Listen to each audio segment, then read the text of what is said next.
Dr. Bashir, I presume? Okay, so we are here to talk today for real Right. about, We're going to put our big brains together. and we're going to talk about an episode of Star Trek Deep Space Nine. So hi, I'm, I gotta wave with this hand. Hi, I'm Rodney Donahue, and this is Jacob Gates. And we're going to talk about an episode that at one point in time was my favorite episode of Deep Space Nine. Dr. Bashir, I presume. It's a good episode. Hello, leader.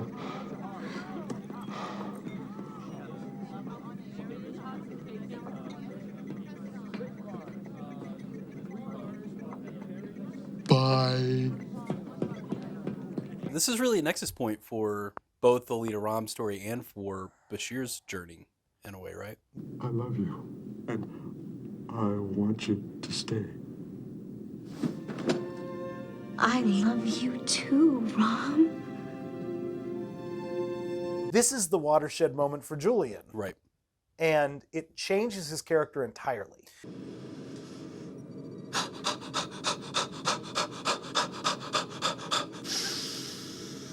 What are you doing? It's going to be a formal investigation,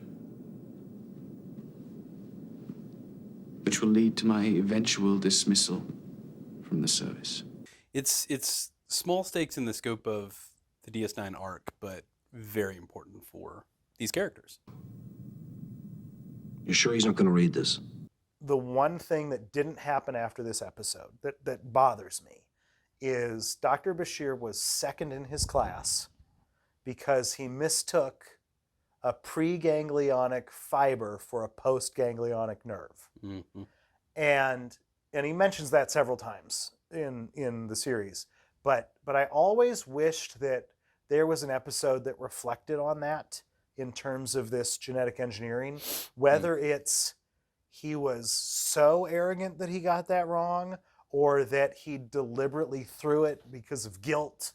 You know, I always felt like that was missing from the last 2.5 seasons. So is that all? I think I always read that as him intentionally throwing that test, much like he was intentionally, falling short in darts against Miles O'Brien. Okay, yeah. And that had been not so much out of guilt, but more to maintain his cover, so to speak. If he'd been number one in the class, he would have elicited more suspicion. Freak or monster. Didn't Alexander Siddig kind of hated this episode, right? I hope you're more interesting than you seem. I'd hate to be boring. Yeah, well, he hated this character turn. Yeah. I wouldn't say the episode per se, but just the turning into the genetically engineered monster. Yes. The word you're looking for is unnatural. I like it. I think it's an interesting twist. Yeah. I think that it helps propel some things forward. I like some of the episodes that it helps to create. I like the first one with Jack and the patients from the institution that he brings to Deep Space Nine to try to help. 15th century port, Singh al-Bashir. Any relation? Mm-hmm. Yes, actually. His work was totally derivative. And I don't really like the second one where they all sing a song and Dr. Bashir acts like a creepy pervert who tries to date this patient. Yes. I have a week's leave coming up. I thought we might better rise together. Get away from all the distractions around here. Spend a little time alone. But I mean, I like where it goes with Dr. Bashir. Right. I'm Louis Zimmerman, Director of Holographic Imaging and Programming at the Jupiter Research Station, and I'm here to make you immortal. It's also interesting in that it has a Voyager cameo. Yeah. With a character who will show back up in Voyager, but isn't the Doctor per se. Yeah, so Dr. Zimmerman. Right. It's nice that they use him in this episode because he propels both the A story and the B story. Yeah, it is an interesting tie. Yeah. That they bring him in, and he's not just the Dr. Bashir guy. He also is part of this Rom-Lita connection and sort of is able to push both of these things forward in a way that they both have to happen. Who is she? Her name's Lita, my ex-girlfriend. Who broke it off? Right. And so that's nice that that he gets the best of both of those things. This is probably my favorite episode of Star Trek with Robert Picardo. Yeah, I love it, and you get to kind of see him in his full unbridled sort of arrogance. That Oh, he's so great in this. Yeah. Dr. Zimmerman is such a great character. He's not like the Doctor at all, right? The Doctor is like, I want to be free to do these things, and this guy is kind of like, I can do whatever I want. yeah, Data transferal. Am I being replaced? You're being supplemented by a new long-term program. By him. and he is super thirsty, as the kids would say. Absolutely. Yeah, I'm fine. I bet you are. Right at the end, he's with Lita. They're gonna get on the thing. I'll learn to love again. Hey, are I'll you be alone. familiar with the sacred text known as the Kama Sutra? yes. Don't worry about me, I'll be fine. Goodbye. Why? Excuse me, are you familiar with the ancient text known as the Kama Sutra? Dr. Zimmerman shows up as well in a season 7 episode of Voyager, I think. Yeah. He's like dying. if I Yeah. recall. Yes. Yeah, it's horrible. Yeah. And like the Doctor goes and takes care of him. Yeah, that's like, right. Through Barclay through and like through an machinations. aperture. Yeah, something like It's that. They really, they really beam his program weird. back, and Yeah. he's got to deal with the guy being like a recalcitrant, terrible patient. Voyager's a giant mess. It's not great. You knew that. You had to know that. Yet you come in here bragging about it anyway. Why?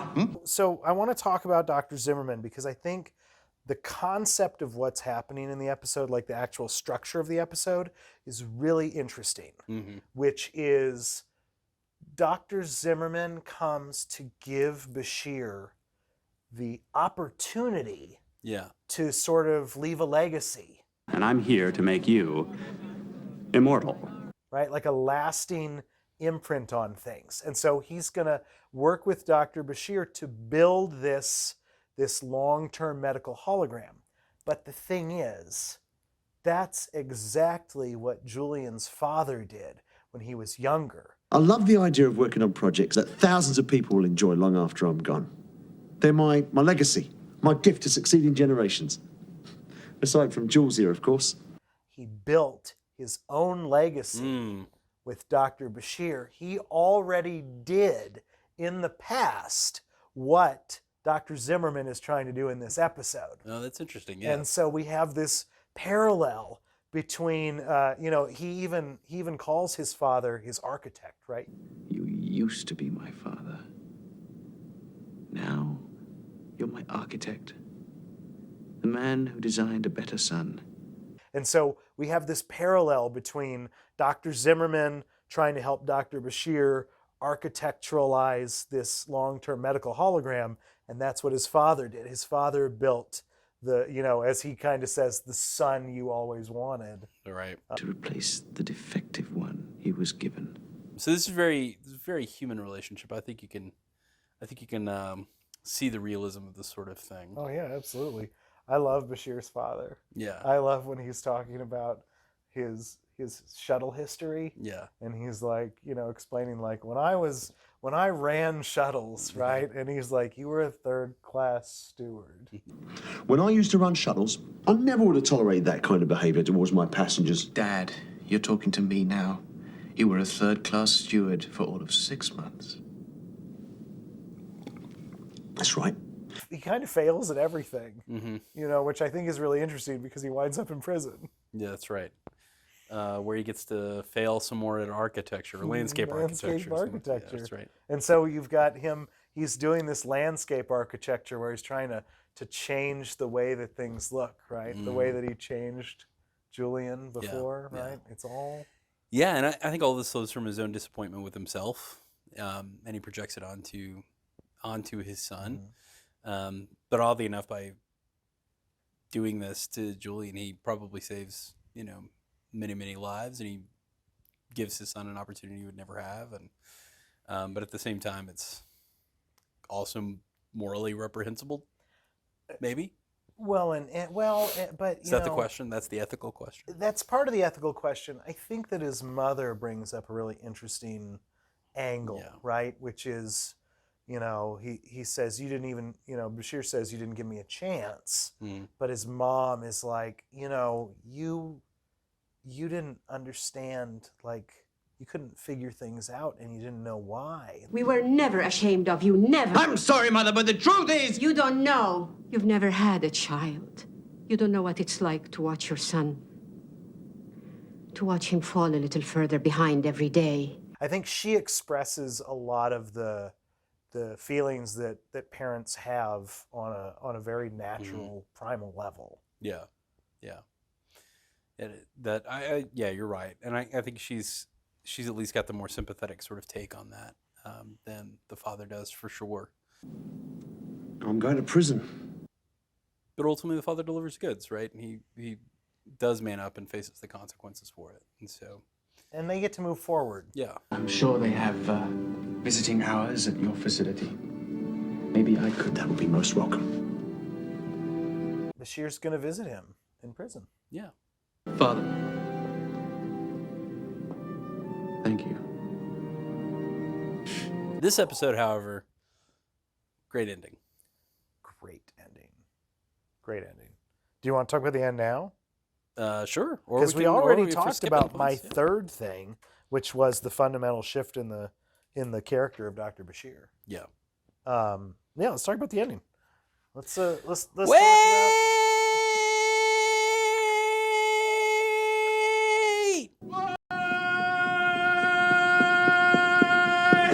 What's the point of that? Well, it sounds like a howling banshee for one, and you don't quite know what's going on at first. Rom finds his voice. There you go. Because at the beginning, I was. He couldn't talk. I love Rom. I love Rom, and the worst thing about Rom is that he's Nog's father. I knew you were going to say that. Yep, I couldn't help it. This is not my favorite Rom episode. This is my third favorite Rom episode. I love The Assignment and I love Bar Association. Those are easily higher for me. But I love Rom, and Rom in this episode. The way both of these are connected is there's a secret. Yeah. Right. This is a secret that everybody knows. But Rom, even Lita. I know he likes me. The other one is a secret that nobody knows that they shouldn't say, but is said accidentally. I give you my word that at no time in our interview with Dr. Zimmerman will we ever mention or even hint at the fact that you were genetically enhanced as a child. So they're connected by that secret that both of these things are pushed along by Dr. Zimmerman. Yes. But Rom has to find his voice so that he can do something other than fix Lita's shower. You signed a standard 5-year marriage contract with Trinadore's father because you wanted to have a child, a simple, everyday business deal. Is this the first time we get any sort of backstory on like where Nog's mother is? I think so. I was thinking about that too. I guess I'm not entirely sure, but I mean, Quark really only describes it in this episode that her father swindled Rom because he was in love. Yeah. You fell in love with your wife and wanted to extend the contract. And you were so in love that you never bothered to read the extension before signing it. This episode, because he finds his voice in this episode, he doesn't go back after that. He's not the stuttering, mumbling moron. I mean, in the season finale, he gets married to Lita, and he works with O'Brien and Dax on creating the minefield that they're going to put in front of the wormhole. Right. He never goes back to being kind of the stumbling moron, unless they forget here and there whenever he's with Quark doing stupid things like the Emperor's New Cloak. Then he helps with the underground resistance as well too, right? When the Cardassians occupy. Yeah, he gets arrested, and that's why Quark has to do the thing. You're right. Yep. Yeah. Yeah. He swipes the pad, and Kira really likes that he's in the resistance. Yeah, I'm good with my hands. Yeah, this is a very freeing episode for both Rom and Julian in totally different ways, and it's just such an interesting turn for these characters that would have been totally swamped in any other episode where things go boom and the Dominion show up and there's a lot of blaster fire, whatever, phaser fire. Like, none of that happens in this episode at all. Yeah, those wouldn't have gone together. No. And so, even though it's not like an action-heavy episode of DS9, it's, like, really consequential and pretty moving in a lot of ways. It does kind of make you, like, watching this now makes you sort of nostalgic for the days when Star Trek could say something really important without necessarily needing a bunch of explosions on screen and things like that. Yeah, I mean, well, and the ironic thing is that the previous episode, you get ready for this big war scene that doesn't happen. That's right. Yeah. Right? There's just one explosion, the runabout. Right. The runabout blows up. And so, we're at a point where we're not ready for that. They're holding that back a little bit. I 100% agree with that assessment. And I mean, I've seen this episode at least 25 times. Oh, wow. And I just love it. Yeah. I mean, it's probably in my top 20. It's not in my top 10, but I mean, it's pretty high on my list. Yeah. But You're not being very helpful. That's the thing about Deep Space Nine is even though the seasons are long, you're 25 episodes, they still feel really efficient, and almost nothing ever feels wasted in a Deep Space Nine episode. Almost nothing. I can't. There would have to be very few Deep Space Nine episodes, I think, that I watched that maybe weren't like Ezri centered, that feel like they're inconsequential, they're throwaway episodes, like we wish we hadn't watched them. Even the worst episodes of Deep Space Nine have very little waste in them. Right. And I think that that speaks to some of the genius of the show. And this episode is just a really good example of that. It was well put together. They really thought about what they were doing. And that starts with Emissary. That starts with putting together a pilot that sets all these things in motion. And having because I don't think they had the landing point for Deep Space Nine the way that they did Voyager. And that gave them a little bit of wiggle room. Yeah. Voyager was, we're going to get back to Earth. And the last shot in Voyager is Earth. And that's it. There's no denouement in Voyager at all whatsoever. And there's no breath. I kind of hate that. Like, the denouement doesn't have to be big, but it should have been bigger than that. It needed a couple minutes. Battlestar Galactica is basically, for me, I think it's Ron Moore being like, here's how you should have done Voyager. Dad? I don't have much time, son. I understand.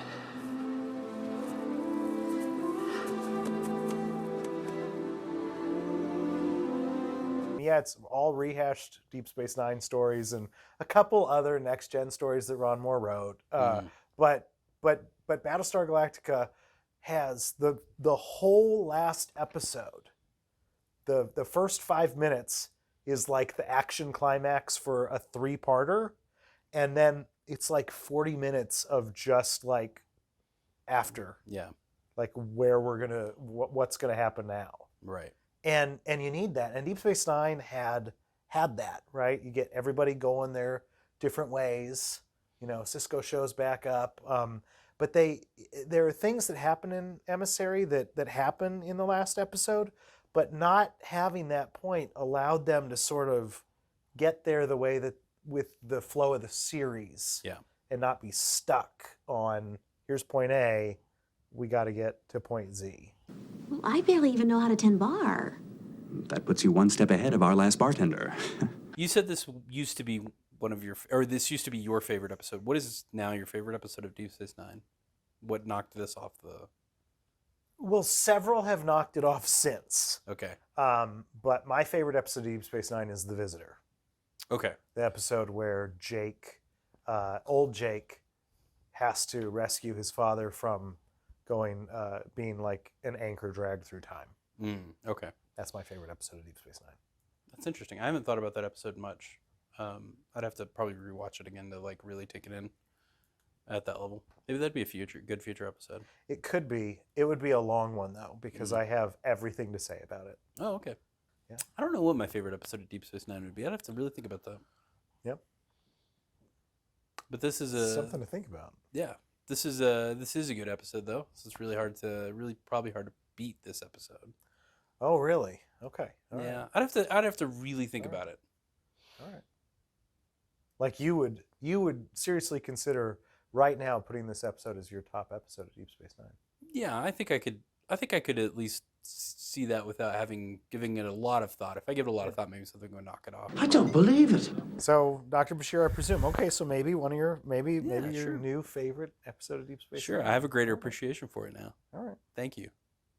Cool. But I'll have to think and think. I mean, I love this episode. So it's one of those things where, like Deep Space Nine for me is such a high level show. Mm-hmm. You know, it's really tough to say like these are the top tier episodes, right? Because if you moving through the series season by season, like Deep Space Nine season 5 especially, only has 2 or 3 episodes that are not good. I mean, it just, and that's how seasons 3 through 6 are for Deep Space Nine. What was your least favorite DS9 episode? I know you did this I know you did this episode of your show, and I can't remember. Are you just doing this? Are you just trying to goad me? I just can't remember what you said. You can't remember? I thought about it. I could change it. It's Valiant. Oh, that's right. Yeah, you hate Valiant. Yeah.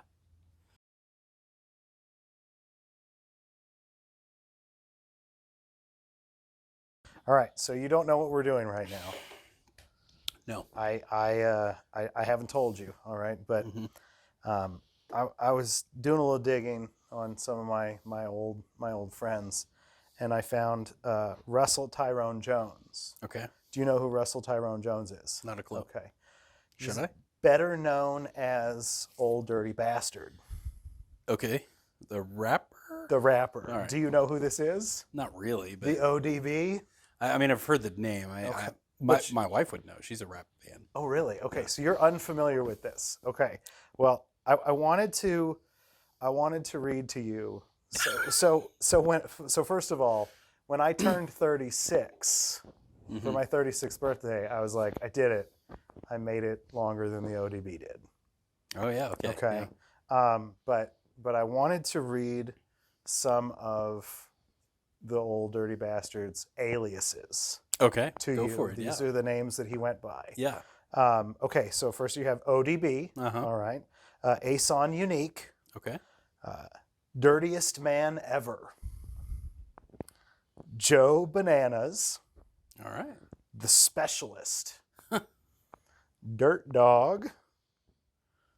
Dirty McDirtster. I think I said that. No, yeah, I said it right. McDirtster. Sorry. Dirt McGirt. That's my personal favorite. That doesn't sound like a rapper. That sounds like a hillbilly in the This trailer park. This is right. It's like Joe Dirt and Dirt McGirt, right? This is the sacrilegious one, Big Baby Jesus. Oh my gosh. Knifey McStab.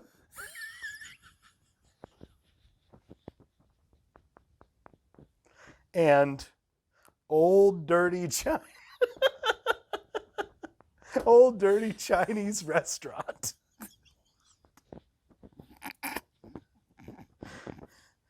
And the Wikipedia page has been updated since like 2 months ago, because 2 months ago, when I was looking through this, it said something different than what it says today. Number of children.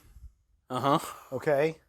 It currently says 7, but it used to say 7 or 13.